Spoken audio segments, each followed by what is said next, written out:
адасып каталышкан кыял кеш чагыбыз сырдасак дейм мурункудай жыйналып барыбыз азыр кайда алга сүйүм акбан тек сарыгыз мен сагындым мектебим үйүндү эч жагай сиздерсиз кусалык билинди кайдасың тортаңар классташ досторум арнайы байлап қоя албайсың убакыт, же токтотуп кое албайсың суранып. Мына ушундай касиеттүү күндөрдө жүз көрүшүп турганыбыз чоң бакыт. Кайрылып келбес күн үчүн, толкундап бүгүн күн үтүн, классташ кыздар балдардын жүрөккө сактап күлүшүн. Ашырсын ар ким турмушта ойлогон максат үмүтүн. Саламатсыздарбы, урматтуу эже агайлар, окуучулар, келген меймандар. Мына кечели 1 сентябрь билим күнүн майрамдап жатсак, мына бүгүн акыркы коңгуроо салтанаттуу ажеме. Окуу түндүн алдындагы шамчырак, билим алсак маңдай атып жаркырак демекчи. Ар бир инсан билим алсам деп тилек кылат. Ошол билим ушул мектептин ак косогосунан алып чыгат. Бүжүр бактын жалбырагы бириндеп, кубак учат салкын жерге дирилдеп, окуучулук күндөр уламырактап, ойдум баары ошол күндө тизгиндеп, өмүр өтөт аккан судай агылып, өткөн өмүр келбей тартка кайрылып, окуучулук таза сенин убагың, билим алып канат кагып турасың. Анда эмесе салтанаттуу ажемге сиздердин кол чабуулар менен 9 А классын бүтүрүүчүлөрү, класс жетекчиси Кеңешова Элнура Адимуратовна жана 9 Б классын бүтүрүүчүлөрү, класс жетекчиси Матраев кызы, мына жетекчилерди кол чап тосуп алабыз.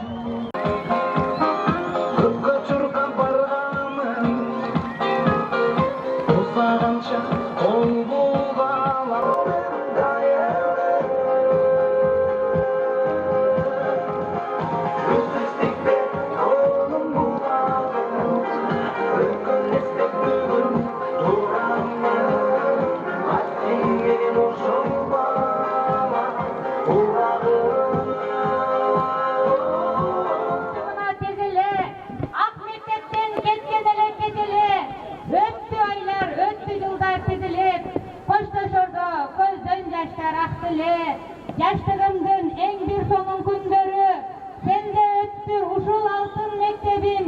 20 жыл мезгил өтүп кетиптир, калды сенде жаркыраган көктөмүм.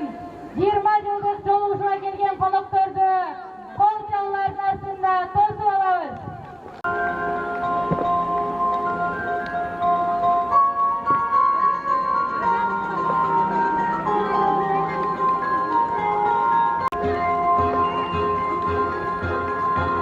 Akbaykağa saldanım, aklayıp yazanım, o küçük gönlümde yandım. Aktan suya saldanım, öptü çok kabardanım.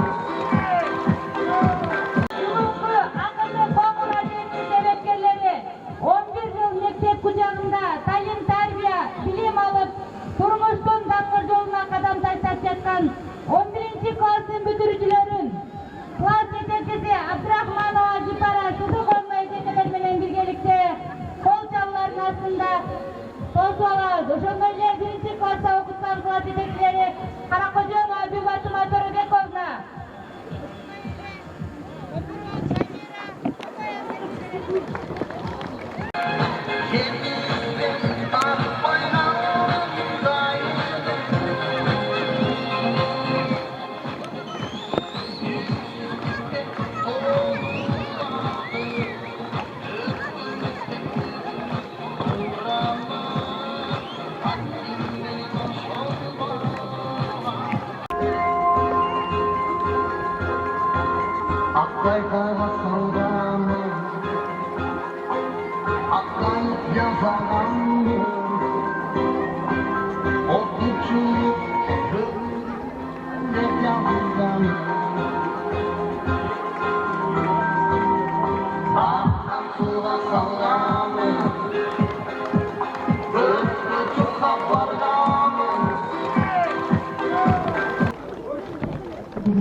Құттықтау үшін сөз номер 190 атындағы орта мектебі мекемесінің директоры Шадибеков Киялбек Эсманбетовичке сөз беріледі. Саламатсыздар, урматтуу калайыкчылар, ардактуу ардагер мугалимдер, ата-энелер, 20 жылдык жолдошуга келген бизди бүтүрүүчүлөр, жалпы окуучулар, окуулуктардын эмгек жааматы, баарыңыздарды бүгүнкү акыркы коңгуроо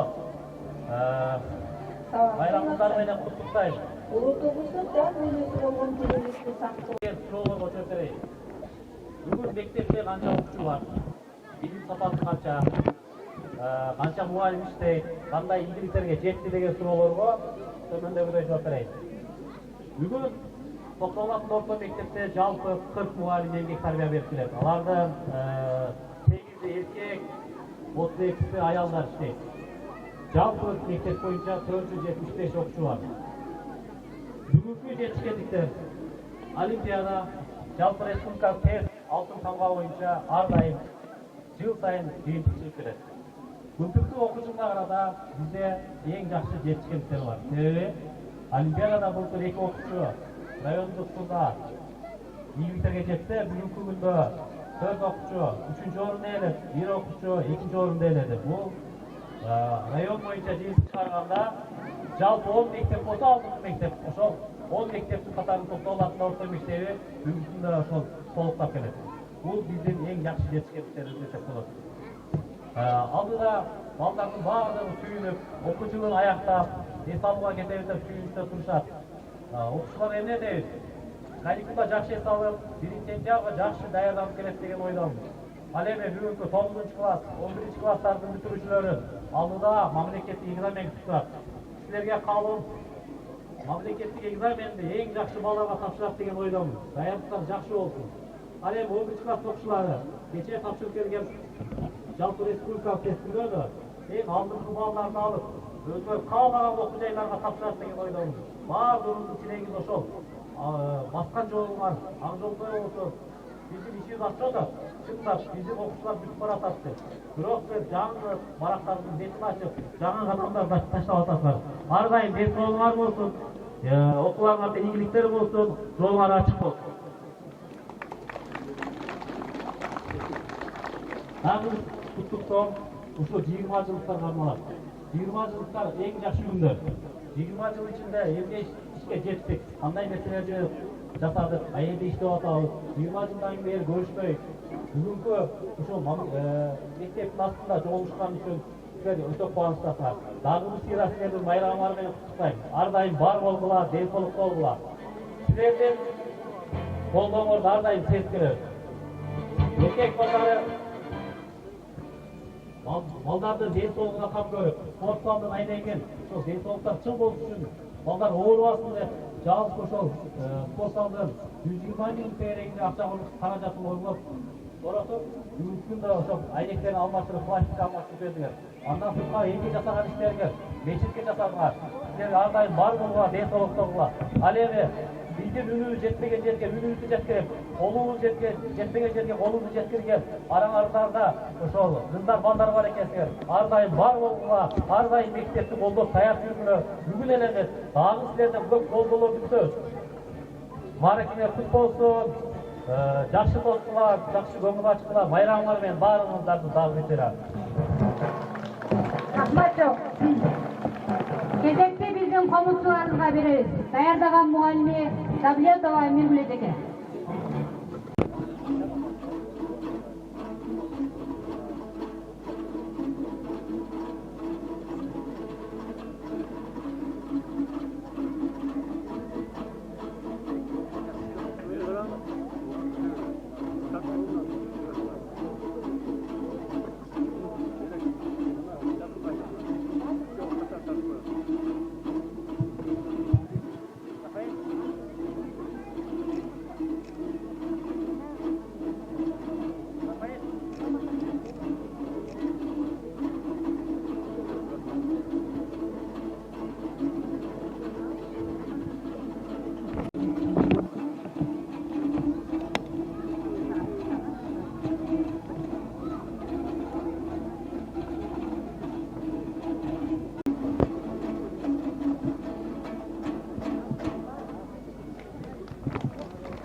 Райондук администрациянын өкүлү, Алай району боюнча экология башчысы Осмонов Сүйөркул Катибекович, райондук билим берүү бөлүмүнүн утуучусу Абдрахманова Салима Азимжанова, Үчтөбө Алай аймагынын башчысы Тургунбаев Мустафа Жанибекович, Собу Коргон айылынын тургуну Номер Токтол атындагы мектептин бүтүрүүчүсү Кутушев Сиргал урмат агаларды сөзгө чакырабыз.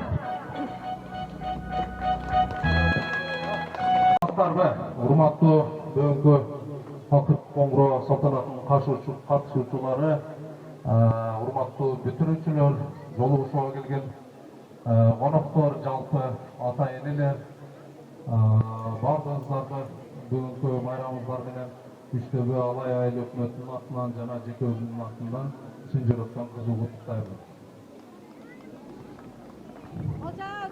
Анан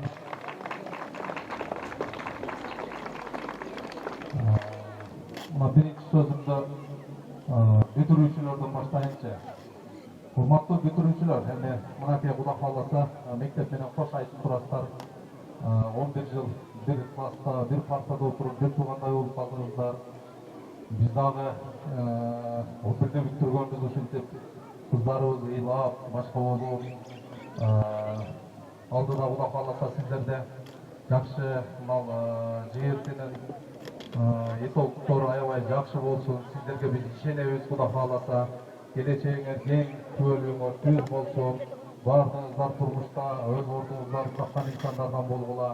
Кудай кааласа сиздерден үмүтүбүз чоң. Мамлекеттин өнүп өсүшүнө Кудай кааласа чоң салымыңыздарды салат деп ишенебиз биз. Жалпы андан мына жолугушууга келген коноктор, сиздерге дагы чын жүрөктөн ушул майрамыңыздар менен дагы бир жолу куттуктайм. Эч качан араңыздар кемибесин, туюлбасын, ар дайым ынтымак болуп ушундай жакшы күндөрдө жолугуп 20, 30, 40 жылдык болуп андан уланып кете берсин, эч качан араңыздар кемибесин. Дагы бир жолу жалпы майрамыңыздар менен.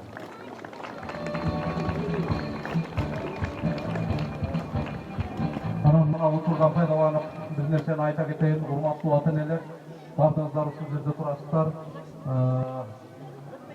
Көрүп атасыздар эми жана кече Өзгөндөгү окуяларды, Ысыкөлдөгү ушул быйыл көзөмөл аябай күч, урматтуу ата-энелер. Президент өзүнүн көзөмөлүндө туруп атат. Мына иш-чаралар жакшы, тынчаман өтсүн. Андан кечинде же башка да эч качан балдарыңыздарга машина бербеңиздер. Контролго өтө өзүңүздөр азыр директор өзү дагы иш-чара бүткөндөн кийин мүмкүн баардыгыңыздардын балдарыңыздарды өзүңүздөргө тапшырып мүмкүн кагазын жаздырып алат. Баардыгыбызды ушундай чогулуш болуп, контроль күч болуп атат. Урматтуу ата-энелер, мен ушуну сиздерден өтө суранамын. Баардыгыңыздарды дагы бир жолу майрамыңыздар менен куттуктайм. Çok rahmat, bayramınızlar menен biz hazır başka mekteple barattık. Andıktan aylı hükümetin biraz asa kramata jana rasılık parapsana oranı tavsiye koysam. Oşo bulası alayırını üçtebe alayın almadı. Жашындардағы оқытып тәрбиелеудегі жетішкен ийгиликтери, билим берүү тармагына кошкон салымы, жана айыл аймагындагы коомдук иштерге активдүү катышкандыгы үчүн номер 3 Токтогул атындагы орто мектебинин география мугалими Курманбаева Бегайым Нурмаматова үчтөө алайы айыл өкмөтүн ардак грамотасы менен сыйлагат.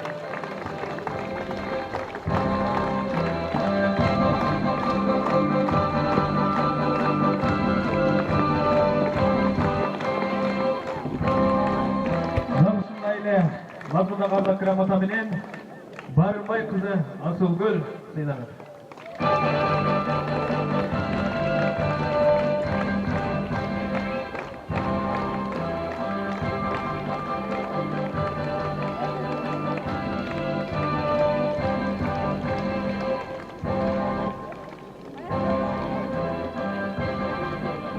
Номер 3 Токтогул атындагы орто мектебинин 2004-жылы аяктаган 20 жылдык жолугушууга келген атуулдарга 3 төбө алай айыл өкмөтүнүн ыраазычылык баракчасы тапшырылат.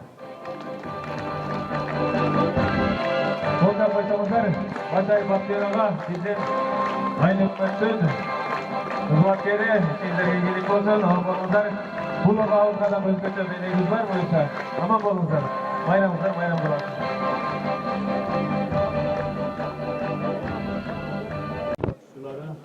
Hurmatlı alaylar, ardaqlı ata-eneler, ardagender, жалпы эле бүгүнкү кеченин катышчылары, ошондой эле мына 20 жылдык бизден ар тараптан бардык дүйнөнүн бурчунан келген 20 жылдык жолугушууга келген меймандар, баарыңыздарды райондук мамлекеттик администрациянын жана өзүм атыман бүгүнкү кечеңиздер кут болсун деп куттуктап кетем.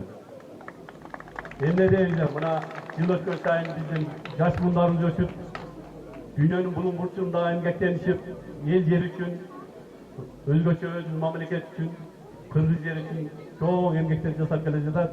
Мынакей биз да бүгүн ошол муундардын бирин уядан учуруп турабыз. Мына Токтогул мектебинде талай белгилүү инсандар өткөн, жакшы билебиз, эми сөздү көбөйткөйлө. Мен ойлойм, ушул быйылкы бүтүрүүчүлөр да ошондой таланттуу, тарбиялуу, эң билимдүү окуучулардан болот деп ишенемин. Анан эмне калайм, урматтуу 11-класстын окуучулары. Акыркы коңгуроонун үнү урса, туюлат, иш дүйнөмдү аябас элем.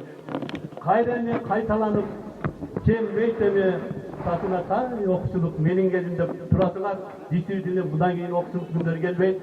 Алдыда татаал жакшы жолдор турат, келечек турат. Ошол үчүн талыкпай окууга, эмгектенүүгө аракет кылышыңар керек. Дайым жолуңар ачык болсун, башкысы ден соолугуңар болсун. Силер үчүн биз ата-энелер дайым сыйлыктанып жүрөлү. Абзон балдарым силерге.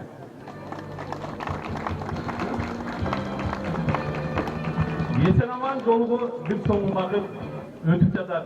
Өмүр деген абдан шашып, келгиле достор курбу, классташтар коелу, жаштыкты эстеп, бирге басып деп мына биздин 20 жылдыктар келип отурат. Эмне дейбиз силерге? Баарыбыз ыраазычылык билдиребиз. Башкысы ден соолугуңар болсун, ар дайым ишиңерде ийгилик болсун. Ушул жыйында катышуучулары, урматтуу ата-энелер, урматтуу мугалимдер, 20 жылдык бүтүрүүчүлөр жана азыркы бүтүрүп жаткан 9-класстын окуучулары, сиздердин бүгүнкү майрамыңар кут болсун.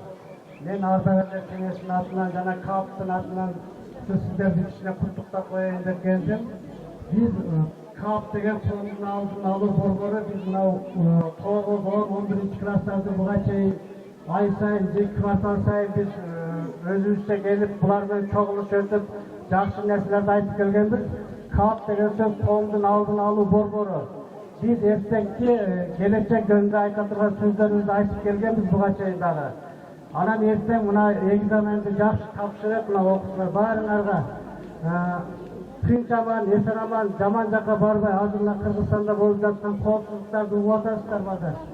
Ошол жолго барбастан biz алдын ала айтып коелу деген биздин иш планыбыз бар. Мен ошол иш план боюнча айтайын дедим. Анан баардыгыңыздарга ушу бүгүнкү маанай жарык болсун, асманыбыз ачык болсун. Ата-энелер, ошондой эле жолугушууга келип отурган 20 жылдык, мындан 20 жыл мурун бүтүп кеткен бүтүрүүчүлөр. Баарыңыздарды Алай райондук билим берүү бөлүмүнүн башчысы Таирип Болотбек Эркебаевдин жана өзүмдүн атыман бүтүрүүчүлөргө арналган салтанаттуу акыркы коңгуроо аземиңиздер менен куттуктайм. Бул күн бир эле бул мектепте эмес, Жумурай журтубузда белгиленип атат. Эң негизгиси бул баарыңыздарга белгилүү бүтүрүүчүлөргө арналган кече. Алгач мен ошо бүтүрүүчүлөргө каалоорум, силерге мына 11 жыл билим алып, ушул уядан учуп баратасыңар. Бирок келечекте силерде эң сонун жакшы даңгыр жол күтүп турат деп ойлоп атам. Ошондуктан силерге ак жол каалайм. Кече өңкү тапшырган жалпы республикалык тестилерден абдан жакшы ийгиликтерди жаратып, ийгиликтүү болуп, баардыгыңар жогорку балдарга жетишип, келечектеги көздөгөн максатыңарга жетишиңерге тилектешмин. Каалаган кесиптин ээси болгула, турмуштан ордуңарды тапкыла. Силердин бүгүнкү ушундай жаркырап турганыңар өзү ушул мектептен жеткиликтүү билим алганыңарды көрсөтүп турат. Андыктан улай эле ушул мектептин жамаатына ийгиликтерди каалайм.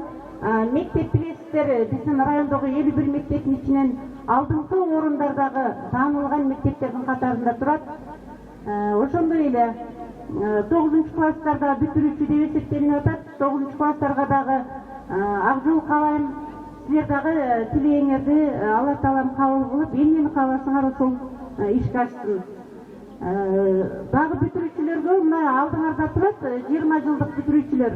Ушул жерден билим алып, 20 жыл мурун билим алып кайра келип отурасыздар. Сиздерге ыраазычылык билдиребиз райондук билим берүү бөлүмүнүн атынан. Анткени ушул учкан уяңарды эске алып, 20 жылдан кийин кайрылып келип, албетте финансылыкта жардам көрсөтүп аткан болушуңар керек. Ушул мектептерге эсиңерге алып кайрылып келгениңер үчүн ыраазычылык билдиребиз. Аман болгула, тынч болгула, дайыма ушу жогоруда айтылгандай эле 30 жыл, 40 жыл. Ата-энелер, сиздерге ушу балдарды тарбиялап, үйдө көпчүлүк учурда сиздердин колуңуздарда болот. Бала деп келип отурасыздар ушул жерге, балаңыздардын келечегин ойлоп келип отурасыздар. Ошондой эле өмүрүн тилейсиздер. Баланын өмүрүн, ден соолугун, бактысын тилебеген ата-эне болбойт.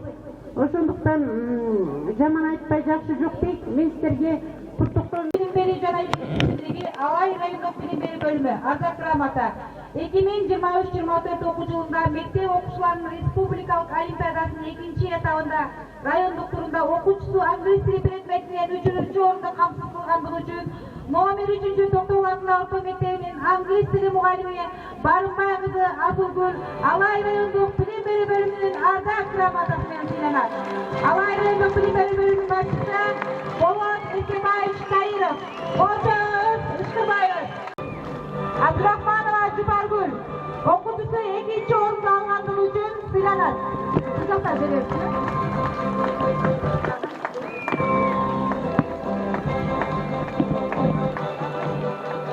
Райондук турда 3-чү орунду камсыз кылган окуучусу 3-чү орунду камсыз кылгандыгы үчүн Абдрахманова Кеңешхан эжеге сыйланат. Математика мугалими.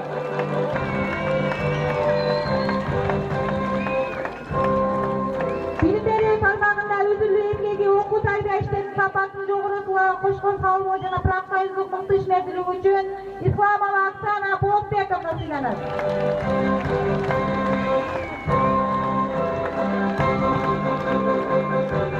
Билим берүү тармагындагы өзүлүү эмгеги окуу тарбия иштеринин сапасын жогорулатууга кошкон салымы үчүн Манас жаштар уюмунун жетекчиси Абдрайым кызы Урматхан сыйланат. Бүгүн биздин өзгөчө сыйлыгыбыз, ушул биздин бүгүнкү 20 жылга келип аткан биздин агайыбыз ушундай эле ардак грамота менен Кеңешбаев Асылбек Олжабаевич Алайрындық билим берүү бөлүмүнүн ардак грамотасы менен сыйланат. Райондогу жетишкендиктери окуучуларынын жетишкендиктери үчүн.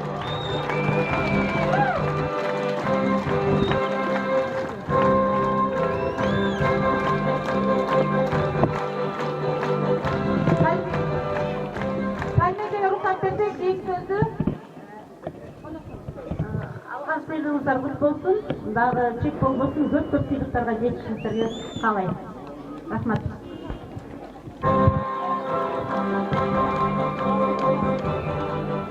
Саламатсыздар, урматтуу биздин айылдаш журналисттер, урматтуу мектеп жамааты, урматтуу коноктор.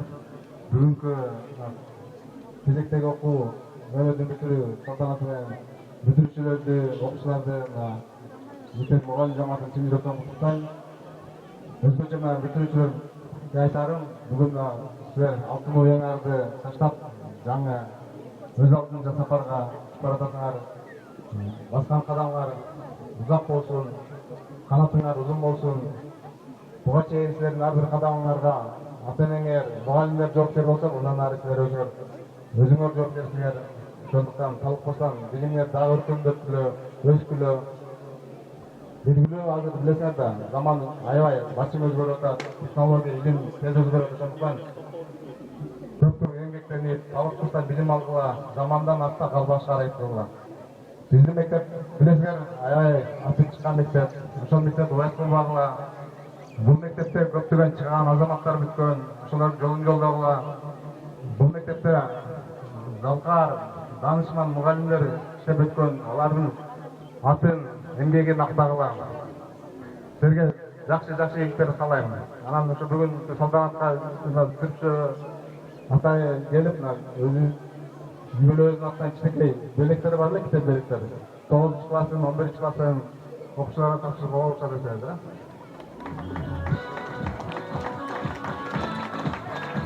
Sizin karındaşınız da var eken. Hocam ben birinciden sıyılık tanımam, ikinciden okutkan elikere geçti. Razı mısın bizden?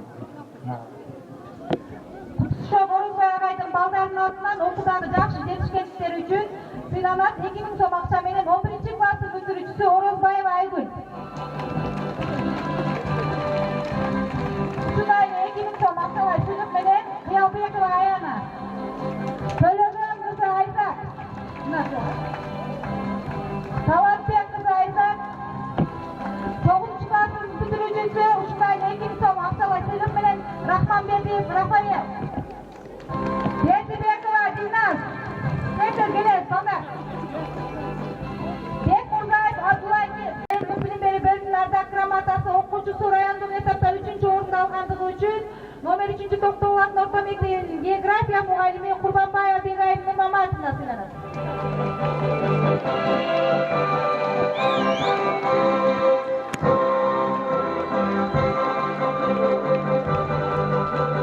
Учурда пайдаланып, мен бүгүнкү бүтүрүүчүлөрдү 11 класстын бүтүрүүчүлөрүн, 9 класстын бүтүрүүчүлөрүн куттуктайм балдарым.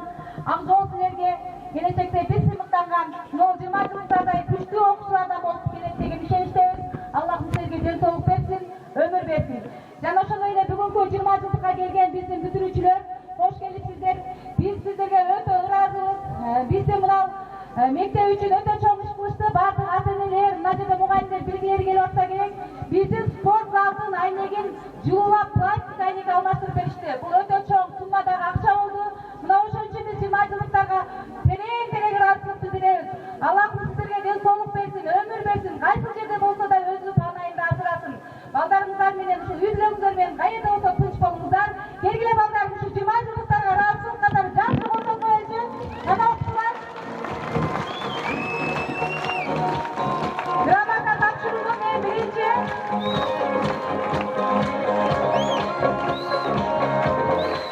ыраазычылык берүүдөн баштоону туура көрдүм. Кыргыз Республикасынын билим берүү жана илим министрлиги ыраазычылык кат 2023-24 окуу жылында номер 3-токтогулатында орто мектептин техникалык базасын чыңдоого салым кошуп, демөөрчүлүк көрсөткөндүгү үчүн 20 жылдык жолугушка келген бүтүрүүчүлөргө терең ыраазычылык билдиребиз. Сиздерге Аллахым бекем ден соолук, узун өмүр бакыт берсин. Эки дүйнөдө бактылуу болууну насип кылсын. Чоң рахмат. Тапшырып койсоңуздар. 20 жылдыктардан келсеңиздер, кел Мунар. Тегин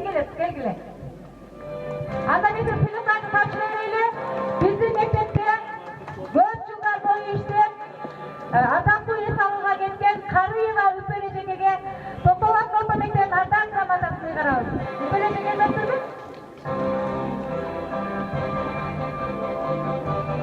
ардақ грамота білім беру тармағында өзіндік еңбегі менен келешектің жаш мұрттарына сапаттуу билим, адепти тарбия берип, өз ишин жоопкерчилик менен аткарып, райондук сынактарга катышып ийгиликтерге жетишкендиги үчүн номер 3 Токтолат орто мектептин мугалими Искендер уулу Толкунбек Токтолат орто мектебинин ардак грамотасы менен сыйланат. Толкунбек жан ишке кирсе дагы теннистен окуучулары райондо 2-3 орундарда катышып келди. Ушундай эле ардак грамота менен номер 3 Токтолаттын орто мектебинин Манас жаштар уюмунун жетекчиси Кадырова Алия Абдуллаевна сыйланат.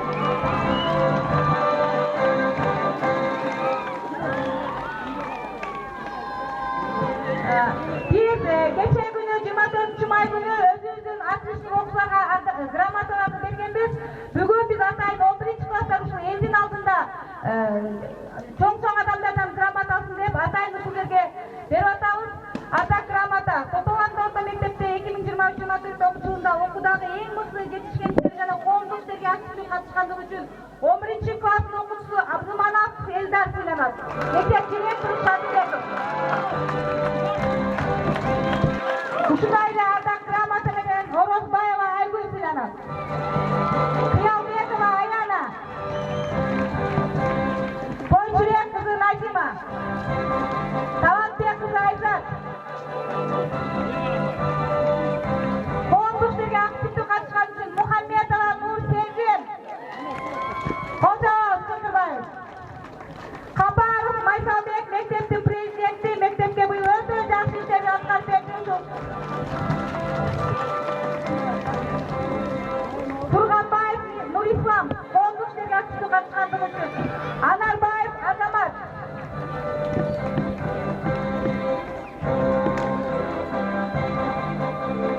Бизде райондук турда мурункудай болбой калган 20 жылдыктар азыр Олимпиада өтө татаалашкан. Ошентсе да биздин окуучулар райондо ар дайым орундарга жетишип келип атат. Математика сабагынан 3-орунду камсыздагандыгы үчүн Жакшыбаева Акбай Алмазбековна. Математика сабагынан 3-орунду камсыздагандыгы үчүн Жусупова Айпери Алмамбетовна 11 класстын окуучусу сыйланат. Айпери сыйлыгыңыздар кут болсун, баарыңыздарга терең ыраазычылык билдиребиз. Ушундай балдарды тарбиялаган ата-энелерге, биздин ардагер мугалимдерге, таасир сиздерге, биз дагы сиздерге окшоп аракет кылып, ушундай балдарды пайдаланганга аракет кылабыз. Биздин балдар да 20 жылдыкта ушуларга окшоп келет деген ишеничтебиз. Бар болгула, аман болгула. Сиздерге чоң рахмат. Сүйөкүлакка 9 класстан куттубай калдым деп капа болдуңуз. Микрофон берип коеюн. Yok, kapa olgam yok, özgöçe aytayın dedim. 9 klasta yok, turturu canında. Neverem sonra durmattımlar 9 klas baldarım, buna kızlarım. Buna siler oturan buna 9'lu en büyük odasınar. Gelecek degen aldı da, onu bildi bitişimler gerek dağı degende. Talkpay okumağa hareket kıldılar. En başkası den solunlar bolsun, geleceğer gen bolsun, oy maksat tileklerger orundasın. Siler menen biz daim sıyımlıktan aldık. Daima жақсылықтар тілейміз сілер үшін. Ал жоқ сілерге дағы, daim жақсы игіліктерді көштіп жүресің. Біз ата-енелер, чоң ата, чоң енелер сілерменен сыйлықтанғандай болады. Келешек сілердің қолыңарда балдарым. Атайы өзгөчө кылып силерге айтайын деп микрофон алдында. Дәуір жолы құт болсын 9 класстар, бар болыңыздар.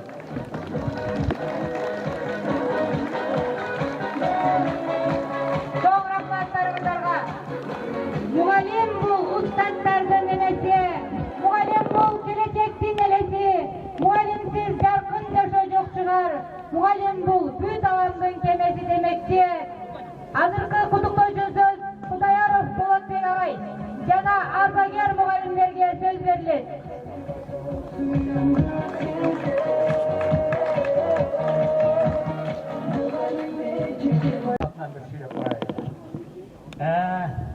Kımbatlı Toktolaklar Orta Mektebi'nin okuçuları, bütürüçülері, uşeleder mektepke bala çakasını jönötüp atkan, nevere çevirisini jönötüp atkan ata eneler, sizlerdi bugünkü akıllı koңгуроо майрам менен куттуктайбыз. Мына ветеран мугалимдердин атынан майрамыңыздар кут болсун. Мына балдарым kızlarım, sözlüğün aşık okuydu eken doktorlarında orta mektebinde. Bardığlar buna kaynak oldu.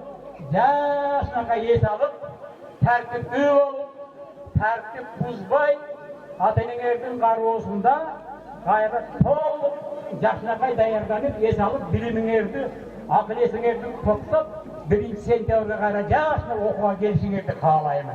Bitirişleri. Sizlerge aldıdagı mayra o mamleketdeki egzamende yaxşı tapşırırlar. Yalan 5'ke tapşırırlar, 5'ke tapşırırlar. Oturmu? Bayağı okuda, bayağı egzamende de geldik de köşede oynayıp yürü alınan bu sıra egzamenden geç kalıp kalbağıların uçurunda gelgile daim. Bilgeri YSSR mezgilinde biz işledik. Oşunday tertip olcular. Oşunday tertip olsa yaxşı bilim olur.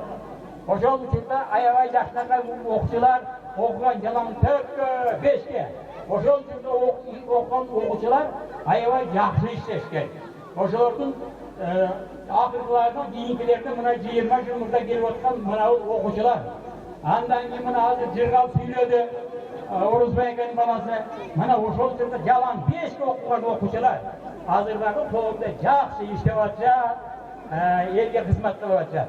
Ana mına 11. sınıfın güçlerine bir sine nerede?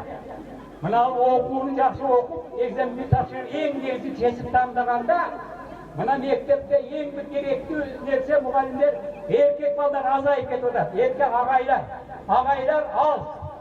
Ecekeler köptük kıla degende, bu dönükten emez, biroq oşo erkek ballar böğürüp, muğalimlik kesipke tapşırıp, muğalim boluşuңарды kağılayman. Химия факультетіне барып тапшырушылар kimbiolog, matematik, fizik болып келгіле. Мына учебникта біздің мектепте ең жақсы күшті физиктер, математиктер болған. Қалаға деген күшті математик болған. Есіздерге танылған, есіздердің ел ағасында ат-кешіге. Міне де жас балдар білмейсіңдер. Орызбай ака деген болған құтышы. Орызбай ака. Ең күшті физик болған. Қырғыз Республикасының білімдерісінде атты, заслуженный ағартушы болған, емгекшілерге мұға неме қылып. Вот, андан кейін Әбдуәлі ака деген болған, Ағай чоң рахмат. Азыркы кезекте мен Қырғызстандың екендігіне сыймықтан аматты сынақтың жеңішесі Аматбекова Оксана Үрдеске сынат.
Muğallimi Abdurahmanova Süparidike.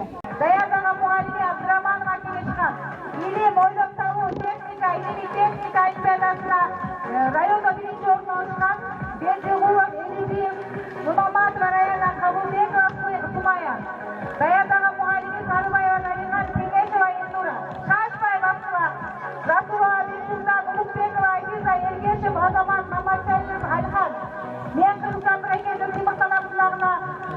Birinci orunu algan Amazbekova Oksana.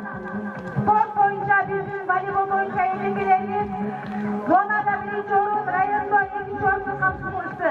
Orada boyunca ağaylarımız yılda Respublikalık turuna ötüp Respublikada daima birinci orunu kapsılmıştı. Yeni yapacağız.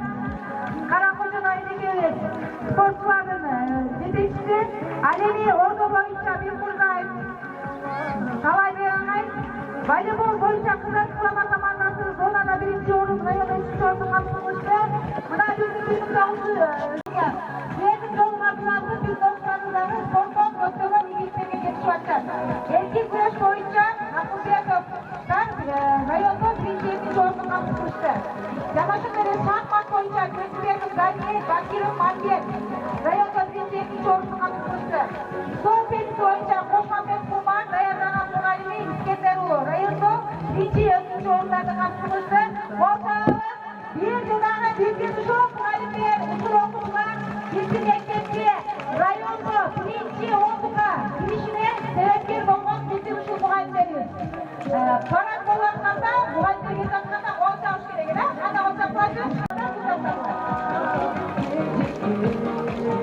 Azırkı кезекте Кыргыз биге беребиz.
Alifbeden öğretmen, Ece'yi bizi ene dilde söyletken, bilim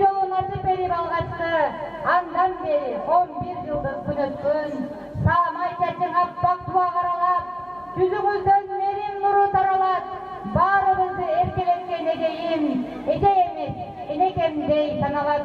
11-ci класстың 1-ci мұғалімі Қарақожонова Гүлбатыма Төребековна, Өмірова Замира Тоқаевна егелерге сөз беріледі.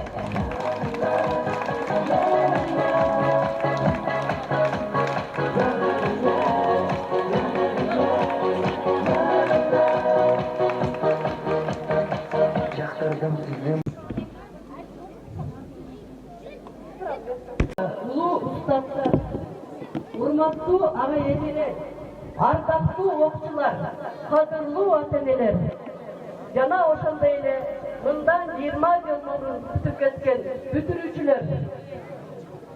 Сиздерди бүгүнкү салтанаттуу акыркы коңгуроо майрамыңыздар менен чын жүрөктөн куттуктайм. Үй бүлөңүздөргө бакубат жашоо, журтуңуздарга тынччылык, өзүңүздөргө ден соолук каалайм. Билинбей окуучулук күндөр өттү. Окудуң, билдиң, туйдуң, сезим өстү. Мына эми жазда учкан каркырадай, канатыңды кайры учар мезгил жетти. Демекчи урматтуу биздин келечек ээлери болгон бүтүрүүчүлөр, кече эле мотурайган наристелер, мына бүгүн эр кетип, мектеп уятынан учуп, өмүр жолуна дагы бир жолу кадам таштап жатасыңар. Куттуу болсун кымбаттуу бүтүрүүчү, ташыркала жолдор татал күтүлүүчү. Ылайым ачылып ак жолуңар, байсалдуу болсун келечекте турмуш жолуң.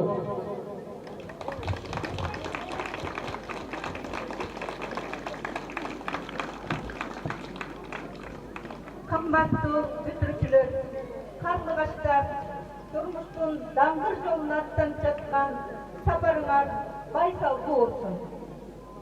Азыр силер канат сүйлөп талпынып, максат кылган кесипке ээ болууга ашыгып, таң атпай, күн катпай кыялдардын кучагында жүрөсүңөр. Ылайым тилегиңер орундалсын, жоткондо жолуңар болсун. Мугалимден, ата-энеден алган адамгерчиликтин, адеп аклактын үлгүлөрү силердин төрт тарабы төп келген улуу инсан болушуңарга таасир этсин. Аким эмес адам, алтынга эмес акылга бай инсан болгула. Каалоо болсун чын дилден, эмименден, кадыр-барды тапкыла жети элден. Уюк болуу жериңер унутулбай, учасыңар балдарын мектебиңерден. Силер менен кызыктуу мага мектеп, сезиктүү ар бириңердин оюңарды, келечектен тапкыла ордуңарды, кайрылбасын канатыңар балапандар. Кубанычка толтурсун кечтериңер, кандай гана кызыктуу окуу кездер, суранарын татыктуу адам болуш, сыймыктансын эртеңки мектебиңер. Ак жол сага бүтүрүүчү.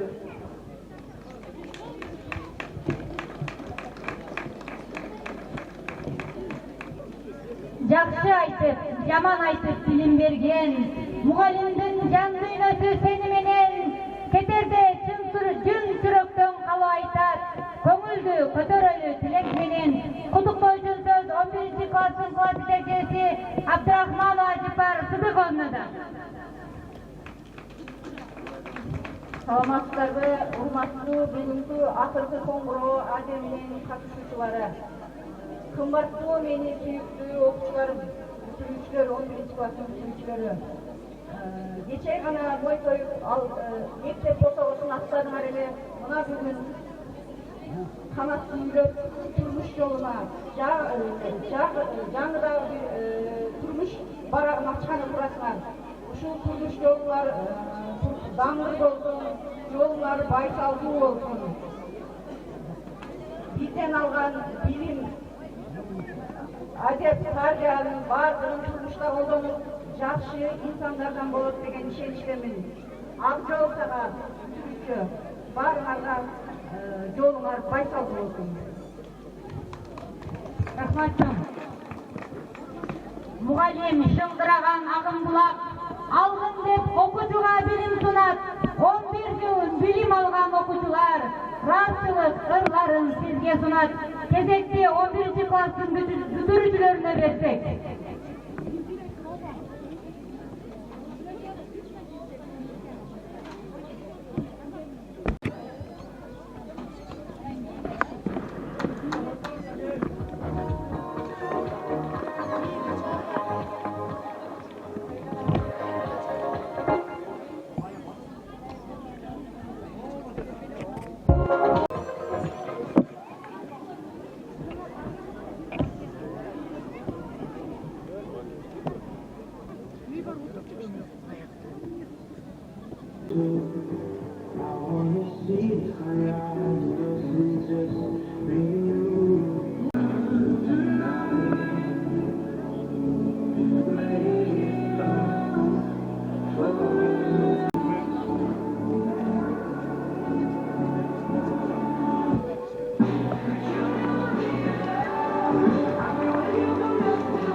Кезекте 20 жылдык жолугуна келгендерди 1-класс окуучулар куттукташат.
Liderler толгон классы, ага эдей таптаган, бар болгула лидерлер, сопу коргонду даңтаган, 20 жылдык жолугушууга келген колокторго сөз беребиз.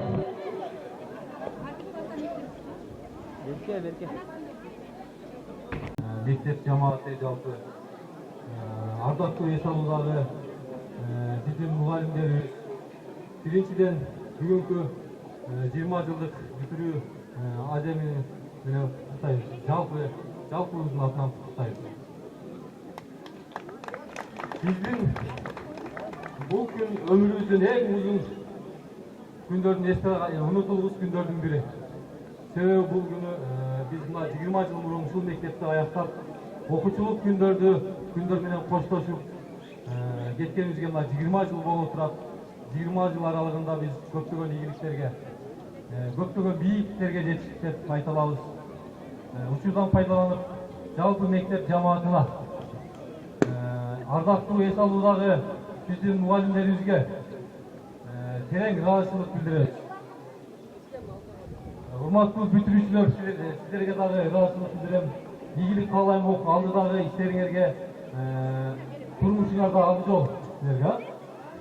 Текен ден соолук иш-чаранын катышуучуларына үй-бүлөлүк бакыт, ар дайым бүгүнкүдөй маанайда жүрүңүздөр деп тилеймин. Жергебизде тынччылык каалайм.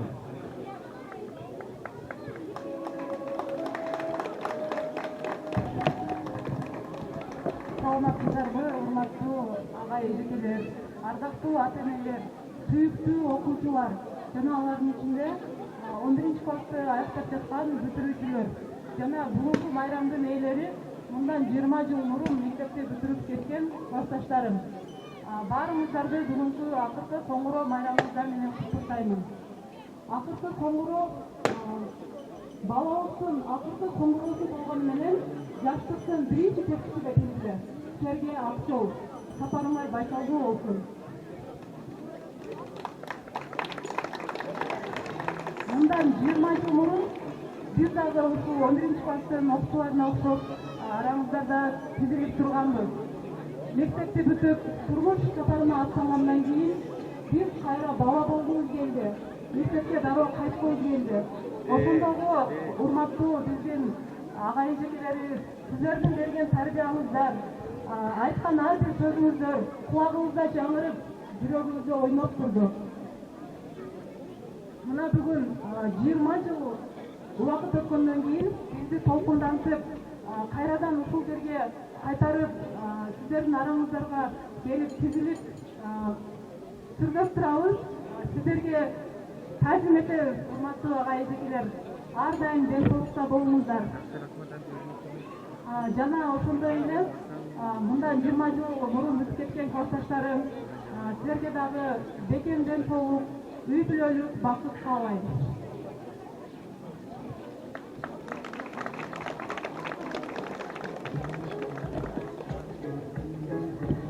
Биздин райондук администрация акимчиликтин грамотасын алыш абдан кыйын болуп калган. Биз сентябрь айында 2 мугалимди көрсөттүк эле. Бирок ошол келбей атып, бүгүн ушул Чынара атайын акимчилик менен сүйлөшүп, биздин мугалимдерибизге грамота алып келип берип отурат. Мен окуп берип коеюн, Чынара тапшырып койсо. 2023-24 окуучу жылдын биз менен райондун билим берүү тармагынын жогорулатууга кошкон салымы, келечек муундарга татыктуу тарбия берүүдөгү жетишкендиктери, ошондой эле коомдук иштерге активдүү катышкандыгы үчүн Токтогул орто мектебинин кыргыз тили жана адабияты мугалими Пасанова Бурулка Нагзигидовна ардак грамота менен сыйланат. Башчысы аким Чыңгыз Арстанбекович Бапаев.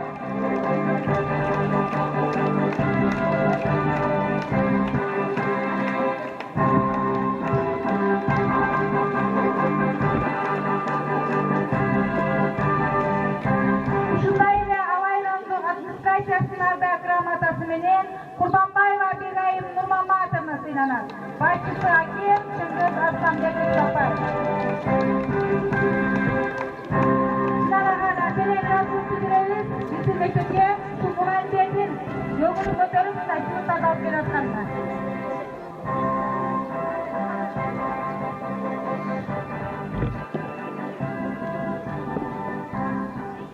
Саламатсыздарбы, урматтуу агай эжекелер, бүгүнкү акыркы коңгуроо кечесинин катышуучулары, ата-энелер, аяшта эшнелер жана жалпы окуучулар. 20 жыл мурун биз дагы дал ушул окуучулардай бул акыркы коңгуроо кечесинде тизилип турганбыз. Ошондо биз бул окуучулук күндөрдүн гана акыркы коңгуроосу эмес, балалык чагыбыздын акыркы коңгуроо экенин сезген эмеспиз. Бүгүн ушул биздин классташтарды жалпы ушул жерде чогултуп турган бирден бир себеби бул биздин классташтардын балалыкка болгон сагынычы. Биздин балалыкка болгон сагынычыбыз ушул мектепте бизди окуткан агай эжекелердин элесинде сакталып калган. Жана бул себепка жооп берип коет эдим эле. Агай, сиздер чигилбейсиздер, сиздер унутулбайсыздар, сиздер биздин жүрөгүбүздөсүздөр. Эгер мен биринчи мугалимдин чыгармасын окусам, чынымды айтмакчымын. Маркум Чүрөк эжекенин мынау бурчта кичинекей класста бизди окутуп турган убагы көз алдыма кадр болуп тартылат. Эрте келген турналар чыгармасын окусам, биздин Сапархан эжеке, Кайыс эжеке, Бурмахан эжеке, Ахан эжеке, Каган эжекелердин сабак өтүп турганы биздин көз алдыбызда дагы эле. Биздин улуу окумуштуулар Ньютон, Ломоносов, Менделеевтерди укканда биздин көз алдыбызда биздин улуу агайлар болгон, улуу кадрлар болгон.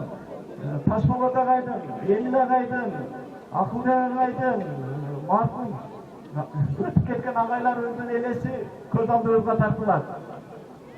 Агай кандай болуш керек, мугалим кандай болуш керек дегенде сиздердин элесиңиздер, сиздердин биздин көз алдыбызга сиздер тартыласыздар.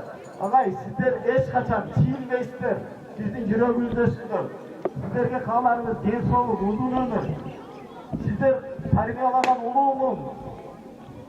улуу тарбиялаган биздин легендарлуу агай эжекелер тарбиялаган балдардын акыркы 10 жылдыкта аябай чоң жемиш берет. Себеби сиздер тарбиялаган балдар бийликтин, өнөр жайдын, бизнестин бардык тармактарын ээлеп келе жатат. Ишенип коюңуздар, акыркы 10 жыл, 20 жылда чоң жемишин берет. Себеби сиздер өжөр, мектепте айткандан кайтпаган көп жыл окуучуларды тарбиялагансыздар. Анан эмне дейбиз? Окуучулар, силердин жаштык бул эң чоң байлык, жаштык бул эң чоң күч. Жаштыкты туура пайдалангыла, кийин өкүнбөй турган болгула. Ак жол силерге. Анан биздин аязда аештелер сиздерге ден соолук, узун өмүр, дайым биздин маңдайыбызда бар болуңуздар. Сиздер биздин байлык, сиздер биздин бакыт, сиздер биздин кубанычыбыздар. Ийгилик барыңыздарга. Саламатсыздар, урматтуу топ коргон айылдын тургундары жана биздин урматтуу эң сүйүктүү сиздерди тамак жолуга келген агай эжекелер. Саламатсыздарбы? Ошондой эле бүгүнкү кеченин негизги себепчилери бүтүрүүчүлөр саламатсыңарбы? Сапарыңар байсалдуу болсун. Каалаган окууңарга жакшы ийгиликтерди экранелерде көрсөтүп, жакшы жетишкендиктерге жетишиңерге тилектешпин. Ал эми кичинекей бөбөктөр силерге алдыда келе жаткан каникулга көңүл бөлүшсүн. Биздин бул жерге келип бар жогу чогулуп турганыбыздын бирден бир себеби ушул мектептин эжеке агайларыбыз менен бири-бирибиз менен жолугушуу болчу. Биз сиздердин окуткан ар бир сабактарыңыздар күндө биздин жашообузда, студент убагыбызда, окуубузда, ал эми азыр иштеп жатканда кадимки эле жумушубузда да пайдаланып келебиз. Сиздерге терең ыраазычылык.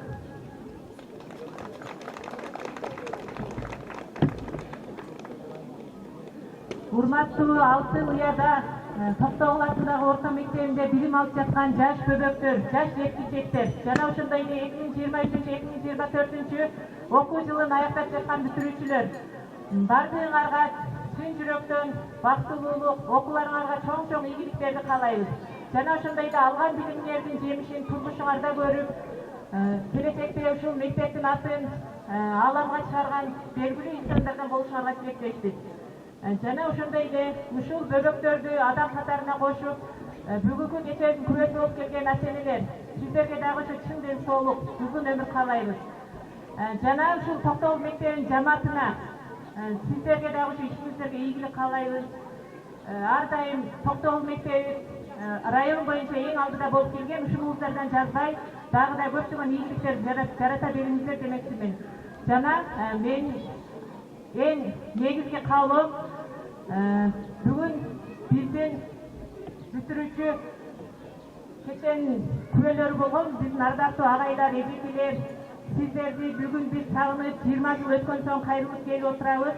Сиздерге башыбызды ийип таазим этебиз. Сиздердин өмүрүңүздөр узун болсун, чын ден соолук каалайбыз. Сиздер менен биз сыймыктанып ар дайым күмөк күтүп жүрөбүз. Ар дайым ден соолукта болуңуздар. Саламатсыздарбы, урматтуу биздин бүтүрүүчүлөр, урматтуу дегенибиздин себеби эртеңки биздин келечек сиздер. Сиздерге ак жол. Андан кийинки биздин урматтуу эже агайлар, ардактуу. Андан кийин биздин ата-энелер. Сиздерге чоң рахмат. Сиздердин берген тарбияңыздар жашообузда өрнөк болду. Мына биз өзүбүз ата-эне болуп турабыз. Сиздердин тарбияңыздар менен ушунча жакшы жетишкендиктерге жетишип отурат биздин классташтар. Жалпыңыздарды бүгүнкү бүтүрүүчү кечеси менен куттайм.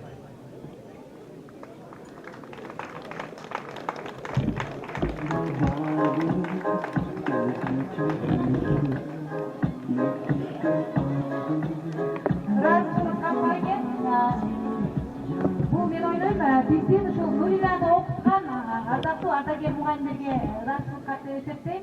Кыргыз Республикасынын Билим берүү жана Илим министрлиги Муса Адышев атындагы Ош технологиялык университети, Дарушулукка, урматтуу номер 3 Токтогул атындагы орто мектебинин эмгек жааматы, сиздер окуткан кызыңыздар Кулматова Нурила Абдимиталовна учурда Ош технологиялык университетинде улук окутуучу болуп эмгектенип келет.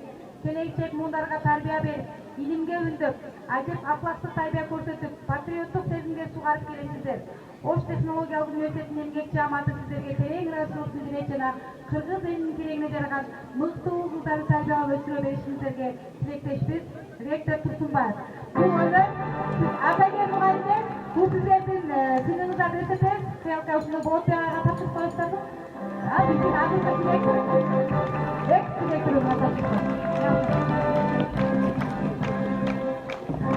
бардык ардагер мугалимдерге ушул жыймайлыктарды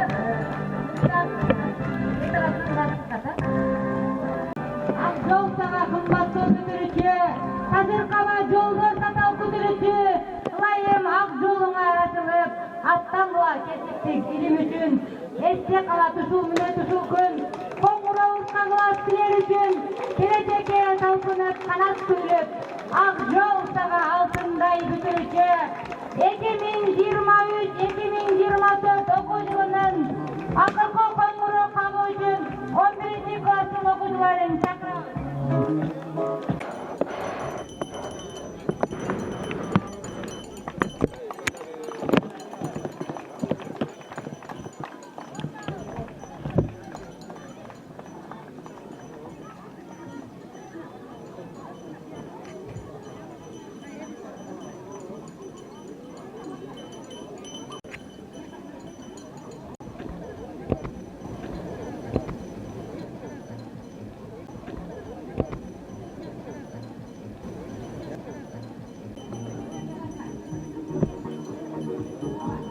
Андан эртең бүтүрүүчүлөрдү узатып койсок, мына бүгүн жолуңа шыгыр окуучум, ак жол менен бардыгыңарга чектелген таңгы жолу.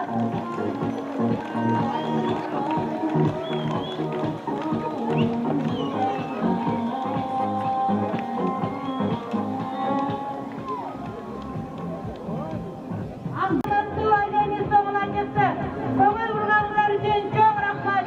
Күн көрүшкөнчө амандыкка жолугуна чейин